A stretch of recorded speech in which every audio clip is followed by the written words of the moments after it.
अस्सलाम वालेकुम। आज इस लेक्चर के अंदर हम न्यूमेरिकल डिफरेंशिएशन के हवाले से पढ़ेंगे। न्यूमेरिकल डिफरेंशिएशन, सबसे पहले तो ये समझ लें कि एनालिटिकल डिफरेंशिएशन से हम क्यों अपनी जान छुड़ाना चाहते हैं। एक तो रीज़न वही है कि हमें कंप्यूटर के ऊपर तो हर चीज़ को शिफ्ट करना है। कंप्यूटर प्रोग्रामिंग के अंदर अगर हमें हर चीज़ को शिफ्ट करना है तो आप याद करें कि एनालिटिकल डिफरेंशिएशन के लिए जो कंडीशंस थी कि पहली कंडीशन थी आपके पास कि लिमिट्स मस्ट बी डिफ़ाइन। तो लिमिट्स मस्ट बी डिफ़ाइन का मतलब यह है कि वो तमाम उसकी राइट हैंड लिमिट और लेफ़्ट हैंड लिमिट जो है वो इक्वल हो। और इसी तरीके से आपने कहा था फंक्शन मस्ट बी कंटिन्यूस, यानी ये जो चीज़ थी कि फ़ंक्शन जो है वो कंटिन्यूस होना ज़रूरी था। वहाँ पर राइट और लेफ़्ट लिमिट जब भी आपके पास इक्वल हुआ करती है, जब फंक्शन जो है वो आपके पास कंटिन्यूस हो। तो कंटिन्यूटी का होना वहाँ बहुत ज़रूरी था। अब कंटिन्यूटी को हम कंप्यूटर के ऊपर तो कभी भी डिफ़ाइन नहीं कर सकते ना। हम अगर कहें 1 से लेके 2 तक कितने पॉइंट्स हैं तो हम कहेंगे इनफाइनाइट पॉइंट्स हैं। तो एनालिटिकली तो ठीक है, infinite points no problem, because analytically के अंदर आप जो है वो वेरिएबल्स की फॉर्म में ही सोल्यूशन दे रहे होते हैं, जबकि न्यूमेरिकली के अंदर ये प्रॉब्लम है, computer can not calculate the infinite points. So basically एक तो मेन पॉइंट यही है। दूसरा मेन पॉइंट अगर आप समझें कि या दूसरा पिटफॉल जिसे मैं कहूँगा कि ज़रा रिकॉल करें एनालिटिकल सॉल्यूशन के लिए, एनालिटिकल डिफरेंशिएशन के लिए, एनालिटिकल डेरिवेटिव इवैल्यूएशन के लिए आपने कितने फार्मूला याद किए थे। आपने पॉलिनोमियल के लिए एक फार्मूला याद किया था कि पावर जो है वो बेस में मल्टीपल में आएगी, फिर एक पावर कम होगी एंड देन अगेन डेरिवेटिव आप लेंगे। आपने एक्सपोनेंट के लिए फॉर्मूला याद किया था, आपने ट्रिग्नोमेट्रिक आइडेंटिटीज़ के लिए फॉर्मूला याद किया था, आपने लोगरिथमिक आइडेंटिटीज़ के लिए फॉर्मूला याद किया था, आपने फिर मल्टीप्लिकेशन अगर प्रोडक्ट होगा वहाँ पर तो प्रोडक्ट रूल के लिए आपने जो है एक फार्मूला याद किया था, डिवीज़न होगी तो डिवीज़न के लिए आप लोगों ने एक फार्मूला याद किया था एंड सो ऑन। ठीक है ना, रिमेंबर दैट पॉइंट कि वो चलता रहता है और ये फार्मूला है वहाँ पर इसी तरीके से कंटिन्यू रहते हैं। बहुत सारे फार्मूला हैं डिफरेंशिएशन के लिए भी, इंटीग्रेशन के लिए भी होंगे इसी तरीके से, लेकिन डिफरेंशिएशन की बात करें फ़िलहाल हम, तो डिफरेंशिएशन के अंदर बहुत सारे फार्मूला थे जो कि आप लोगों ने याद किए थे ना। हम उसी चीज़ से जो है वो अपनी जान छुड़ाना चाह रहे हैं बेसिकली। मेन पॉइंट चलें, मैं ये कहूँगा न्यूमेरिकल के अंदर मेन पॉइंट यही है कि इतने सारे फार्मूला है, we can't remember that all these formula है। So basically to get rid of these all formulae, we just wanna create one formula that can be applicable to all of the differentiation problem, or if we wanna find the derivative for any of the function at some point numerical value of the derivative.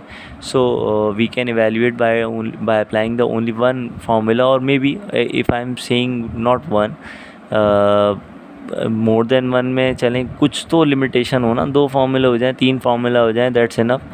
3 formula आप अगर एक programming के अंदर भी अगर upload कर दें, तो प्रोग्रामिंग के अंदर भी इनपुट कर दें अगर आप, तो दैट्स गुड, मतलब कोई इतनी बड़ी बात नहीं है। लेकिन अगर हम कहें जो हमने इतने सारे फार्मूला पढ़े थे ट्रिग्नोमेट्रिक आइडेंटिटीज़ के लिए, sine cos cot tangent cosec और जितने भी फार्मूले थे वो आपने पढ़े, फिर उसके इन्वर्स के लिए अलग फार्मूले हैं, उसके डिवीजन में आ जाए तो अलग फार्मूला, उसके मल्टीप्लिकेशन में आ जाए तो अलग फार्मूला, लोगरिथमिक में आ जाए अलग फार्मूला, एक्सपोनेंट में आ जाए अलग फार्मूला, सब्स्टिट्यूशन अलग करनी पड़ी होती थी। तो एक वहाँ पे हेडेक था ना, इतने ज़्यादा फार्मूले को जहन में रखना। अच्छा, तो बहरहाल देखिए न्यूमेरिकल डिफरेंशिएशन के लिए अब यानी पिटफॉल्स तो मैंने डिस्कस कर लिए, जो डिस्कस करता हूँ मैं हमेशा हर टॉपिक से पहले कि why do we need the numerical working of the particular topic. हमने सबसे पहले solution of non linear equation के अंदर भी ये चीज़ करी थी, solution of system of linear equation के अंदर भी करी थी, पार्शियल ऑर्डिनरी डिफरेंशियल इक्वेशन के सोल्यूशन में भी ये किया था। पार्शियल डिफरेंशियल इक्वेशन के सोल्यूशन में भी कि मैंने बहुत ज़्यादा चीज़ें डिस्क्राइब नहीं करी थी कि हमने एनालिटिकली से इसकी तरफ मूव क्यों किया, लेकिन बहरहाल वहाँ पे भी एक रीज़न है, जो भी रीज़न है वो वहाँ पर हुआ करते हैं, वहाँ इतना ज़्यादा कोई ख़ास फ़र्क नहीं पड़ रहा होता हमें, लेकिन बहरहाल यहाँ न्यूमेरिकल डिफरेंशिएशन के अंदर एक मेन काम है। अच्छा, बाज़ औक़ात जो आप बुक्स के अंदर देखेंगे तो टॉपिक शायद मेरे टॉपिक लेक्चर वाइज जो हैं वो थोड़ा सा आपको आगे पीछे नज़र आएँ, लेकिन बुक के अंदर आपको पहले न्यूमेरिकल डिफरेंशिएशन समझाई जाएगी, उससे पहले डिफरेंस टेबल समझाया जाएगा और एंड सो। तो बहरहाल फिर पार्शियल डिफरेंशियल इक्वेशन की तरफ वो लोग जाएंगे, लेकिन बहरहाल मैं जो है वो इसी तरतीब से चला करता हूँ। जो लिंक होगा, जो लिंक क्रिएट करना होगा इन टॉपिक्स में, वो मैं अपने स्टाइल के अंदर क्रिएट कर लूँगा। सो बेसिकली हम बात करने जा रहे हैं न्यूमेरिकल डिफरेंशिएशन के लिए। एक तो है इसका फॉर्मूला है, यानी ये फॉर्मूला है जो है वो हमारे पास क्या क्या होंगी वो हमें डिस्कस करना होगा। फॉर्मूला में वी कैन जस्ट से कि we have 3 formula for numerical differentiation, for the forward differentiation, for the backward differentiation and for the central differentiation. ठीक है, तो 3 फार्मूला हैं जो कि हमें डिस्कस करना है। सिमिलरली इससे पहले आपको एक चीज़ समझनी होगी, दैट इज़ डिफरेंस टेबल। ठीक है ना, how can we create a difference table. Difference table में अब हमारे पास एक तो है वही चीज़ के फॉरवर्ड, बैकवर्ड और सेंट्रल, यानी फॉरवर्ड टेबल किस तरह बनेगा, बैकवर्ड टेबल किस तरह बनेगा और सेंट्रल टेबल किस तरीके से बनेगा। ध्यान में रखिएगा, फ़िलहाल तो मैं ये कह रहा हूँ तीनों टेबल, लेकिन डिफरेंस टेबल की जब हम बात करते हैं तो फॉरवर्ड, बैकवर्ड, सेंट्रल ये तीनों टेबल एक ही तरीके से बनते हैं। द पॉइंट इज़ कि ये फिर डिफरेंस किससे, इन तीनों के अंदर क्या क्या अलग बात होगी वो हम डिफरेंस टेबल जब हम कंप्लीट कर चुके होंगे टॉपिक के, डिफरेंस किस तरीके से हम इवैल्यूएट करते हैं, तो उसके बाद फिर मैं बता दूंगा कि फॉरवर्ड डिफरेंस का मतलब क्या है, बैकवर्ड का मतलब क्या है और सेंट्रल का मतलब क्या है। लेकिन अगर जब तक बात करें हम टेबल की, तो टेबल तो सब सेम ही बनता है। ठीक है, तो फ़िलहाल अब हम स्टार्ट करने जा रहे हैं डिफरेंस टेबल। डिफरेंस का मतलब सिंपल है कि आप जो है वो सब्ट्रैक्शन करेंगे, एक नंबर को जो है वो दूसरे नंबर से सब्ट्रैक्ट कर देंगे, सिंपल सी चीज़ है। डिफरेंस का मतलब a माइनस b। ठीक है, a number is subtracted from another number. ठीक है, अच्छा जब हम बात करते हैं डिफरेंस टेबल की, तो ध्यान में रखिएगा कि हमेशा हमारे पास जो भी टेबल जनरेट किया जाएगा वो डिपेंडेंट वेरिएबल की वैल्यूज़ का किया जाएगा। यानी अगर मैं कहता हूँ आपके पास कि एक कोऑर्डिनेट सिस्टम है, यानी x और y के लिए आपके पास डिफ़ाइन है, x की वैल्यूज़ हैं 1 2 3 4 5, ये कुछ वैल्यूज़ हैं, और y की कुछ आपके पास वैल्यूज़ हैं 1 के ऊपर। अब y क्या चीज़ है, y ऑफ कोर्स हम जानते हैं कि f ऑफ x हुआ करता है। नाउ फंक्शन क्या है, अभी फंक्शन के रिस्पेक्ट से नहीं मैं बात कर रहा हूँ, अभी मैं वैल्यूज़ के रिस्पेक्ट से बात कर रहा हूँ कि वैल्यूज़ के रिस्पेक्ट से टेबल क्या बनने वाला है। तो बहरहाल अगर वैल्यूज़ आपके पास है यहाँ पे 13, यहाँ 6, यहाँ 7, यहाँ 8, यहाँ 12, तो देखिए फ़र्स्ट डिफरेंसेस क्या क्या बनेंगे। देखिए फ़र्स्ट डिफरेंस का मतलब ये है कि आप 6 माइनस 13 कर लें। ठीक है, 6 माइनस 13, तो 6 माइनस 13 की वजह से आपके पास आंसर आ जाएगा -7। इसी तरीके से 7 माइनस 6 कर लें, यानी b माइनस a कह लें इसको, a माइनस b कहें या b माइनस a कहें, यानी आपने बाद वाली वैल्यू में से सब्ट्रैक्ट करना है एक जो भी प्रीवियस वैल्यू है जो उसकी लिखी है y की, उससे सब्ट्रैक्ट कर देना है बेसिकली। तो 7 माइनस 6 करेंगे तो 1 आंसर आ जाएगा, 8 माइनस 7 करेंगे तो भी 1 आंसर आएगा, 12 माइनस 8 करेंगे तो 4 आंसर आ जाएगा। ठीक है, so these are the first differences, ये सारे जो हैं वो फर्स्ट डिफरेंसेस हैं y के फर्स्ट डिफरेंसेस। नाउ अगर हम बात करते हैं सेकंड डिफरेंसेस की, तो सेकंड डिफरेंसेस क्या होंगे, 1 माइनस ऑफ -7। बेसिकली देखें, जहन में रखिएगा फॉर्मूला है this value minus this value, ठीक है ना, b माइनस a। तो लेकिन क्योंकि यहाँ पे पहले से माइनस मौजूद है तो इसकी वजह से होगा क्या कि 1 minus of -7 will become 1 plus 7। ठीक है, so answer will be 8। 1 minus of 1 is 0, 4 minus of 1 will B 3। ठीक है, सब्ट्रैक्शन हो रही है सिंपल, हमें इसमें कोई ऐसी ख़ास चीज़ अगर आप देखें तो कोई ख़ास काम तो हम नहीं कर रहे, सिर्फ डिफरेंसेस ले रहे हैं। और अगर आप, मैं समझता हूँ कि इस लेवल पे आके अगर आप डिफरेंस लेने में अगर कोई गलती करते हैं तो अल्फाज नहीं है, बस क्या कहना चाहिए, और आप फिर जो है वो किस लेवल पे खड़े हैं ये ज़रा आप सोचें कि डिफरेंस लेवल लेने में तो एटलीस्ट मिस्टेक नहीं होनी चाहिए कोई भी। आगे फॉर्मूले की एप्लीकेशन के अंदर चलें अगर हो जाती है तो एक अलग चीज़ है, डिफरेंस टेबल के अंदर एटलीस्ट कोई मिस्टेक नहीं होनी चाहिए। ठीक है, 0 माइनस 8 इज़ -8, 3 माइनस 0 इज़ 3। ठीक है, इसी तरीके से फोर्थ डिफरेंस की अगर हम बात करें तो फोर्थ डिफरेंस आपके पास हो जाएगा 3 माइनस ऑफ -8 विल बी 11, यानी यहाँ पर भी वही चीज़ होगा, 3 minus of -8, so it will be 3 plus 8 and the answer will be 11। ठीक है, तो ध्यान में रखिएगा, यानी यहाँ हम एडिशन नहीं कर रहे हैं, यहाँ सब्ट्रैक्शन ही है, लेकिन बेसिकली ये -8 पहले से मौजूद था, यहाँ पर सब्ट्रैक्शन तो हम ये वाली कर रहे हैं, 3 माइनस ऑफ 8, यानी b माइनस a की वैल्यू -8 है तो ज़ाहिर है वो माइनस माइनस प्लस हो जाएगा और आंसर आपके पास इस तरह से आ गया।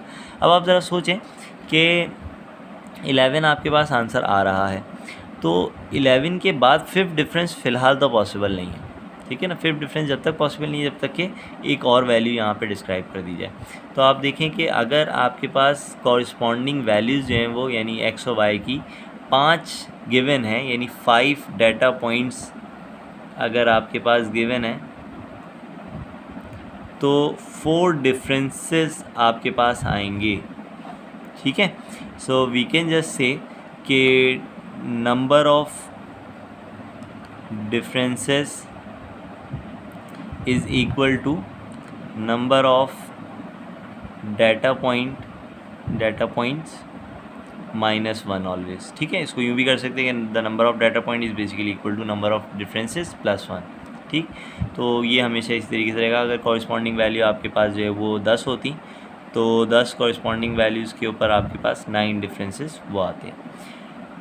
एक और डिफरेंस टेबल बनाते हैं ताकि थोड़ा सा जो है वो आपकी हैंड यहाँ पे कुछ जो है वो प्रैक्टिस वगैरह जो है वो हो जाए। कोशिश कीजिएगा खुद से आप जो है वो बाय हैंड सॉल्व करें, इसे कैलकुलेटर की ज़रूरत इस पर ना पड़े आपको। लेकिन अगर आप समझते हैं कि थोड़ा बहुत कुछ कन्फ्यूजन हो रही है सब्ट्रैक्शन करने में तो कैलकुलेटर भी आप यूज़ कर सकते हैं। कैलकुलेटर में आप b-a लिख लें या a-b लिख लें और कैल का बटन प्रेस करके और a और b की वैल्यू आप उसे देते रहें। a की वैल्यू अगर आप a-b लिख रहे हैं तो a की वैल्यू बाद वाली वैल्यू और b की वैल्यू प्रीवियस वैल्यू। अगर आप b-a लिख रहे हैं तो b की वैल्यू बाद वाली वैल्यू और a की वैल्यू प्रीवियस वाली वैल्यू। एक और डिफरेंस टेबल देखते हैं। अच्छा, ध्यान में रखिए कि मैं यही डिफरेंस टेबल मैं बार बार नहीं डिफरेंस टेबल बनाऊंगा। यही डिफरेंस टेबल जिस वक्त आपको मैं फॉरवर्ड बैकवर्ड वगैरह ये समझा रहा हूँ तो मैं दोबारा इन्हीं को रिकॉल करूँगा।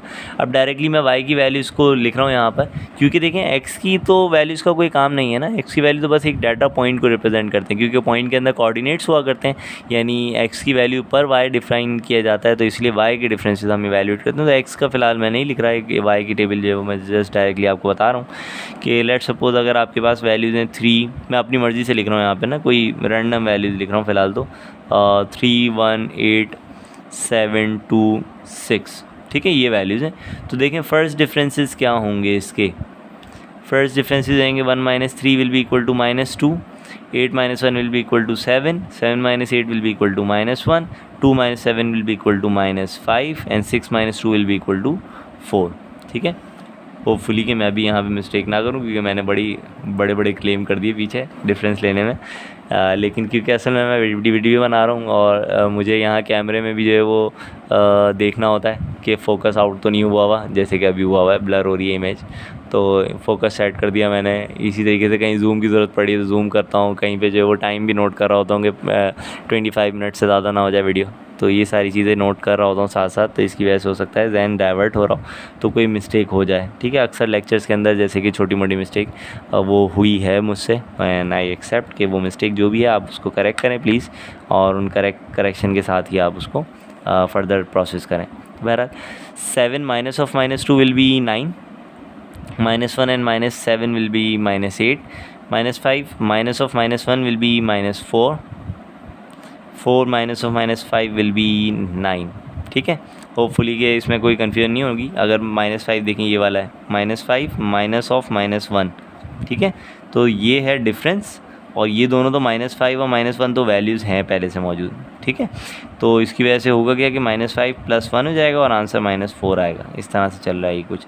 4 पहले से मौजूद है, सब माइनस जो है वो डिफरेंस को शो कर रहा है, और -5 इसका यहाँ पहले से मौजूद है, तो इसका क्या हो जाएगा 4 + 5 हो जाएगा ये, और फाइनल आंसर 9 होगा। तो ये मैंने 9 लिखा हुआ है, ठीक है। थर्ड डिफरेंसेस क्या होंगे इसके। थर्ड डिफरेंसेस यहाँ पे हो जाएंगे आपके पास -8 - 9 will be equal to -17, -4 and -8 will be equal to 4, यानी यहाँ पर भी वही चीज़ हो रही है। देखें -4 -8 यानी कि क्योंकि ये हो जाएगा +8 और +8 - 4 विल बिकम 4 ओनली, ठीक है। And 9 -4 will be equal to 13, यानी ये भी प्लस हो जाएगा यहाँ पर, इसकी वजह से 13 आ गया। फोर्थ डिफरेंस की अगर हम बात करें तो फोर्थ डिफरेंस यहाँ हो जाएगा 4 -17 will be equal to 21, 13 - 4 will be equal to 9, and for the last difference that is possible here is 9 - 21 will be equal to 12 but in negative sign, तो -12 ये आपके पास आंसर आ रहा है। This is all of the difference table. Hopefully के difference table बनाने में आपको कोई परेशानी नहीं हो रही होगी। आप चाहें तो अपनी मर्ज़ी से कोई भी डिफरेंस टेबल के लिए वैल्यूज़ y की वैल्यूज़ कुछ कंसिडर करें और उसके रिस्पेक्ट से आप डिफरेंस टेबल बनाएं। अब देखिए, जहां हम बात कर रहे होते हैं फॉरवर्ड डिफरेंस की, तो जहन में रखिएगा फॉरवर्ड डिफरेंस में आपका फॉरवर्ड डायगोनल में जो आएंगी वैल्यूज़ ये यूज़ होंगी। These are the values that are use in the forward differences, यानी ये हैं फॉरवर्ड डायगोनल के अंदर वैल्यूज़, तो ये वैल्यूज़ जो है वो आपकी यूज़ हो रही होंगी सारी। इसी तरीके से अगर हम बात करते हैं बैकवर्ड डिफरेंस की, तो बैकवर्ड डिफरेंस में आपके पास जो बैकवर्ड यानी कि रिवर्स डायगोनल जो भी आपके पास होगा वो आप उसकी वैल्यूज़ को यूज़ करेंगे बैकवर्ड डिफरेंस के लिए। तो देखें बैकवर्ड डिफरेंस आपके पास ये हो जाएगा कुछ, मैं रेड से यहाँ शो कर रहा हूँ, होपफुली कि आप कलर्स देख सकते हैं कि ब्लू से जो मैंने डायगोनल फॉरवर्ड डायगोनल यूज़ किया है कि ये फॉरवर्ड डायगोनल की वैल्यूज़ होंगी। रेड से जो मैंने लिखा है, रेड का मतलब है ये बैकवर्ड डायगोनल की वैल्यूज़ हैं। ब्लू से जो मैंने लिखा है वो है आपके पास फॉरवर्ड डिफरेंसेस की वैल्यूज़। और इसी तरीके से नाउ सेंट्रल की अगर हम बात करें तो सेंट्रल के लिए थोड़ा सा मुश्किल फ़िलहाल आपको शायद हो समझने में, लेकिन सेंट्रल के लिए मैं जो है वो ब्लैक से ही जो है वो उसको हाईलाइट कर रहा हूँ। देखें सेंट्रल के लिए आपके पास y की 6 वैल्यूज़ हैं जो कि डिफ़ाइन की जा रही हैं ना यहाँ पर। तो देखें ये वाली वैल्यूज़ मिड में आ रही हैं, ये है इसका सेंटर। अब यहाँ फर्स्ट डिफरेंसेस में 5 वैल्यूज़ हैं तो 5 वैल्यूज़ का ज़ाहिर है सेंटर ये होगा। सेकंड डिफरेंस में 4 वैल्यूज़ हैं तो 4 वैल्यूज़ का सेंटर तो हो नहीं सकता। अभी फ़िलहाल मैं ये कह रहा हूँ कि जो हम कंसिडर करेंगे वो ये 2 वैल्यूज़ लेंगे, इन 2 वैल्यूज़ का बेसिकली हम एवरेज ले लेंगे, ठीक है, सिंपल। ये वाली वैल्यू इसकी 3 वैल्यू का सेंटर ये है, 2 वैल्यू का सेंटर ये, दोनों वैल्यूज़ को हम कंसिडर करेंगे और एक वैल्यू यही रहेगी। सेंटर के अंदर जो है वो ये वैल्यूज़ यूज़ होंगी, फॉरवर्ड के अंदर ये वैल्यू, बैकवर्ड के अंदर ये वाली वैल्यूज़, इस तरीके से कुछ आपके पास वैल्यूज़ आएंगी। नाउ अब मैं कर क्या रहा हूँ बेसिकली कि फॉरवर्ड डिफरेंस टेबल को भी जनरल फॉर्म में, यानी जनरली इसकी इंडेक्सिंग किस तरीके से की जाती है ये जो है वो मैं आपको बता रहा हूँ यहाँ पर। बैकवर्ड के अंदर भी इंडेक्सिंग किस तरीके से की जाती है और सेंट्रल के अंदर 2 स्टाइल है इंडेक्सिंग करने के हमारे, वो भी जो है वो हम दोनों तरीके यहाँ पर देखेंगे, ठीक है। तो फ़िलहाल हमने नंबर्स के ऊपर काम किया, आपने देखा नंबर्स के ऊपर डिफरेंस टेबल बनाना कोई इतना मुश्किल काम नहीं है, ठीक है। हाँ, जनरल के अंदर जब मैं अभी आप लोगों को शो करूँगा तो जनरल में हो सकता है आपको थोड़ी सी प्रॉब्लम हो यहाँ पर समझने के एतबार से, लेकिन ये भी इतना कोई मुश्किल चीज़ नहीं है जनरल टेबल यहाँ पर बनाना। देखें इन जनरल अगर मैं कहता हूँ x नॉट और y नॉट, सॉरी x और xn और yn, यानी ये वैल्यूज़ डिफ़ाइन है, यानी पहली वैल्यू है x नॉट y नॉट की, दूसरी वैल्यू है x1 y1 कॉरस्पॉन्डिंग वैल्यूज़ हैं, ज़ाहिर है ये इस तरीके से डिफ़ाइन कर रहे हैं, x2 y2, थर्ड है x3 y3, यानी फोर्थ डाटा पॉइंट है लेकिन थर्ड इस तरीके से x3 y3 इंडेक्सिंग के रिस्पेक्ट से है, और x4 y4 ये कुछ डिफ़ाइन किए जा रहे हैं। तो देखें फॉरवर्ड डिफरेंस को रिप्रेजेंट किया जाता है सिंपल इस डेल्टा से, ठीक है ना। फॉरवर्ड को रिप्रेजेंट करेंगे हम इस डेल्टा से, बैकवर्ड को रिप्रेजेंट करेंगे इस तरह डेल्टा से, और सेंट्रल को जो है वो इस तरह से शो किया जाता है। ये है सेंट्रल की निशानी। तो आपके पास फ़िलहाल है ये forward difference, first forward difference, ठीक है। तो इसलिए मैंने y लिखा है यहाँ पर, यानी del power 1 of y, power 1 को लिखते नहीं इसलिए डेल y, डेल y का मतलब है फर्स्ट डिफरेंस ऑफ y। तो फर्स्ट डिफरेंस ऑफ y क्या होगा, ऑफ कोर्स ये हो जाएगा y1 माइनस y0, ठीक है। यहाँ क्या होगा y2 माइनस y1, यहाँ क्या होगा आपके पास, ये हो जाएगा y3 माइनस y2, और ये हो जाएगा y4 माइनस y3, ठीक है। होपफुली कि ये समझ में आया होगा आपको। अच्छा, थोड़ी सी जगह छोड़ के मैं जो है वो नेक्स्ट डिफरेंस लिख रहा हूँ यहाँ पर, second order difference. Second order difference में होगा क्या, देखें ये है आपके पास y2 माइनस y1 और माइनस होगा फिर y1 माइनस y0। तो ज़रा कहीं रफ़ में करके देखें इसको कि y2 minus y1 minus y1 minus y0 अगर किया जाए तो ये हो जाएगा y2 minus y1 plus y0, तो टोटल हो जाएगा -2y1, ठीक है। ये दोनों सेम ऐड हो जाएंगे तो आपके पास फाइनल आंसर आएगा y2 minus 2y1 plus why not. अच्छा, एक चीज़ और गौर करें यहाँ पे कि साइन अल्टरनेट चल रहे हैं, प्लस माइनस इस तरह, प्लस माइनस प्लस, अगले वाले के में भी इसी तरह से होगा, प्लस माइनस एंड सो। तो बहरहाल यहाँ हो जाएगा y3 minus 2y2 plus y1, ठीक है ना, क्योंकि यहाँ देखें y2 ये भी है, माइनस y2 ये भी है, और सब्ट्रैक्ट कराएंगे तो माइनस y2 यहाँ से भी आ जाएगा, तो ये बन जाएगा, ये हो जाएगा y4 minus 2y3 plus y2। ठीक, इसी तरीके से थोड़ी सी जगह छोड़ के, हो सकता है मुझे ये अभी फ़िलहाल टेबल यहाँ कंप्लीट, जनरल टेबल यहाँ कंप्लीट होता हुआ नज़र नहीं आ रहा है क्योंकि जगह ख़त्म हो गई है। तो बहरहाल अब क्या बनेगा देखें, y3 minus 2y2 plus y1 होगा, लेकिन माइनस y2 एक और आ रहा है यहाँ पे, तो इसका मतलब माइनस 2, ये माइनस जब आप सब्ट्रैक्ट कराएंगे इन दोनों वैल्यूज़ को, सब्ट्रैक्ट कराने पे हो क्या रहा है कि इसके सारे साइन चेंज हो जाएंगे, ये प्लस है तो माइनस हो जाएगा, माइनस है तो प्लस हो जाएगा, प्लस है तो माइनस हो जाएगा। ठीक है, रफ में करके देख लीजिएगा आप। तो ये होगा y3 माइनस 3y2 फिर प्लस y1 है और ये भी प्लस हो जाएगा तो प्लस 3y1 और माइनस y0। यहाँ क्या होगा y4 minus 3y3 plus 3y2 minus y1, ये हो जाएगा। ठीक है, और last but not the least of this differences del 4 रह गया फ़िलहाल ना। तो डेल 4 को जो है वो हम थोड़ी सी जगह की कमी की वजह से लिख तो रहा हूँ मैं यहाँ पर, लेकिन ज़ाहिर है पेज जो है वो थोड़ा सा कम पड़ गया मुझे, मैं कुछ 2 पेजेस को जो है वो ज्वाइन कर लेता हूँ फ़िलहाल।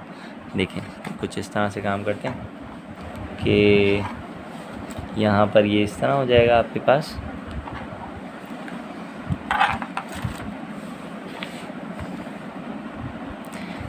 यानी ये आपके पास कुछ इस तरह बनेगा कि del 4 of y will be equal to, अब देखें ये सब्ट्रैक्शन होगी तो y3 कितने आएंगे, माइनस 3y3 ये है और माइनस y3 यहाँ से भी आ जाएगा, तो ये हो जाएगा y4 माइनस 4y3, 3y2 ये होगा तो 3y2 ये भी है, दोनों प्लस में होंगे तो प्लस 6y2, अगेन y1 ये है, y1 ये है, तो ये हो जाएंगे दोनों माइनस 4y1 और प्लस y0। ये होगा fourth order difference basically. Fourth order difference आपके पास यहाँ मैंने कुछ इस तरह से पेज ज्वाइन करके लिखा है, लेकिन अगर मैं इसको लैंडस्केप में लिख लेता, पेज लैंडस्केप में पहले ही रख लेता पेज को, तो मेरे पास शायद आसानी हो जाती। फ़िलहाल मुझे आइडिया नहीं था। चलें खैर, अब देखें करना क्या है कि बेसिकली ये जो चीज़ है ना, ये भी है फर्स्ट डिफरेंस, ये भी है फर्स्ट डिफरेंस, ये भी है फर्स्ट डिफरेंस और ये भी है फर्स्ट डिफरेंस। सिमिलरली अगर आप गौर करें तो ये भी है सेकंड डिफरेंस, ये भी है सेकंड डिफरेंस और ये भी है सेकंड डिफरेंस। इसी तरीके से ये ऑफ कोर्स होगा आपके पास थर्ड डिफरेंस, ये भी होगा आपके पास थर्ड डिफरेंस और लास्ट वाला आपके पास ये था फोर्थ डिफरेंस। ठीक है, लेकिन इंडेक्सिंग किस तरह से की जा रही है ये ज़रा समझें। इंडेक्सिंग कुछ इस तरह होगी कि जो हम वर्ड यूज़ करें ना फॉरवर्ड, फॉरवर्ड का मतलब ये है कि ये कुछ इस डायरेक्शन में आपके पास फ्रॉम टॉप टिल बॉटम जो है वो कुछ इंडेक्सिंग होगी। यानी अगर यहाँ y0 है तो ये इसकी इंडेक्सिंग भी नॉट से स्टार्ट करेंगे, नॉट 1 2 3, यहाँ पे भी नॉट से स्टार्ट करेंगे, नॉट 1 2, यहाँ पे भी नॉट 1 एंड देन आखिरी में नॉट। तो आप गौर करें, वो जो मैंने कहा था कि हम सिर्फ फॉरवर्ड डायगोनल को यूज़ करेंगे। फॉरवर्ड डायगोनल को यूज़ करने का मतलब ये है कि आप सिर्फ और सिर्फ इन वैल्यूज़ को यूज़ कर रहे होंगे, यानी सिर्फ और सिर्फ y0 की वैल्यूज़ को यूज़ कर रहे होंगे। ठीक है, यानी अगर y0 की वैल्यू, y0 का मतलब ये है कि इनिशियल वैल्यू ऑफ y को आप बेसिकली यूज़ करें। ये पूरा डायगोनल जो है वो इस तरह से ये चल रहा है। ठीक, तो ये कुछ आपके पास वर्किंग है फॉरवर्ड डायगोनल की, फॉरवर्ड डिफरेंस टेबल की। फॉरवर्ड डिफरेंस टेबल पे ये लेक्चर मैं कंप्लीट करूँगा, लेकिन बहरहाल इसी टेबल को मैं थोड़ा सा दोबारा से बनाना चाहता हूँ। यहाँ पर तो क्योंकि हमने y2 minus y1 and so ये सारी चीज़ें लिख ली थी, लेकिन अब मैं सिर्फ और सिर्फ इंडेक्सेस के रिस्पेक्ट से मैं ये टेबल जनरलाइज़ कर रहा हूँ ताकि आपको बैकवर्ड डिफरेंस टेबल के अंदर परेशानी ना हो। थोड़ी देर के लिए इस चीज़ को भूल जाइएगा, ये पिछले वाले पेज का पार्ट है। मैं कहना चाह रहा हूँ कि यहाँ पे अब हम जनरल टेबल बना रहे हैं फॉरवर्ड का, तो मैं इसको चाहूँ तो हेडिंग दे सकता हूँ, this is table of forward difference table. ठीक है, तो x और y की वैल्यूज़ आपके पास गिवन है, x0 y0, x1 y1, x2 y2, x3 y3 and x4 y4। तो फर्स्ट डिफरेंसेस में क्या हो जाएगा, फर्स्ट डिफरेंस में ये होगा डेल y, ये भी होगा डेल y, ये भी होगा डेल y और ये भी होगा डेल y, चाहे आपने इन सबको सब्ट्रैक्ट करा दिया हो उसके रिस्पेक्ट से। तो इंडेक्सिंग किस तरह होगी, नॉट यानी स्टार्ट जो है वो आपको 0 से ही करना है, 0 1 2 3। सेकंड में किस तरह से होगा, डेल स्क्वायर वाई, यहाँ पर होगा del square Y, second difference और सेकंड डिफरेंस यहाँ पर भी आएगा। तो 0 1 एंड 2 इंडेक्सिंग हमेशा 0 से स्टार्ट करेंगे फॉरवर्ड डायरेक्शन के अंदर। थर्ड डिफरेंस के अंदर ये भी थर्ड डिफरेंस होगा और ये भी थर्ड डिफरेंस होगा, लेकिन हमारे लिए जो यूज़फुल है वो खाली ये वाला होगा, ठीक है, नॉट और 1। तो बहरहाल फोर्थ डिफरेंस के अंदर आपके पास वर्किंग तो है यहाँ पे इस तरह से फोर्थ डिफरेंस, लेकिन खाली हमें जो फॉरवर्ड डायगोनल के अंदर या फॉरवर्ड डिफरेंस के अंदर यूज़ करनी है वैल्यू, वो सिर्फ़ और सिर्फ ये वाली होंगी, ठीक है। तो ज़रा पिछले जो पेज पे मैंने आप लोगों को ये बनाया था टेबल नंबर्स के रिस्पेक्ट से, तो नंबर्स के रिस्पेक्ट से ज़रा सोचें कि यहाँ पर डेल वाई नॉट ये होगा basically del Y naught, forward के अंदर ये होगा डेल स्क्वायर वाई नॉट, ये क्या होगा डेल क्यूब वाई नॉट, ये होगा डेल 4 वाई नॉट और ये लास्ट वाला हो जाएगा डेल 5 वाई नॉट, ठीक है। Fifth order difference but the initial value. Clear है, कोई इसमें कन्फ्यूजन तो होपफुली नहीं है, होनी चाहिए। अगर कन्फ्यूजन है तो थोड़ा सा रिवाइंड करके देख लीजिएगा दोबारा से कि यहाँ पर हम इंडेक्सिंग हमेशा इस डायरेक्शन में करते हैं, क्योंकि फॉरवर्ड के अंदर हमेशा हमें इसी सिंपल मेन डायगोनल या लीडिंग डायगोनल को हमें यूज़ करना है। तो लीडिंग डायगोनल के अंदर जो भी इंडेक्सिंग होगी 0 0 0 के रिस्पेक्ट से होगी और डेल पावर जो है वो उसके डिफरेंस को शो कर रही है, यानी डेल पावर 1 है तो फर्स्ट डिफरेंस, डेल स्क्वायर है तो सेकंड डिफरेंस, डेल पावर 5 है तो फिफ्थ डिफरेंस, ठीक है। ये कुछ आपके पास है forward difference table. Backward difference table generally किस तरीके से बनाया जाता है और सेंट्रल डिफरेंस किस तरीके से जनरली बनाया जाता है, इंशाल्लाह नेक्स्ट लेक्चर के अंदर हम देखेंगे।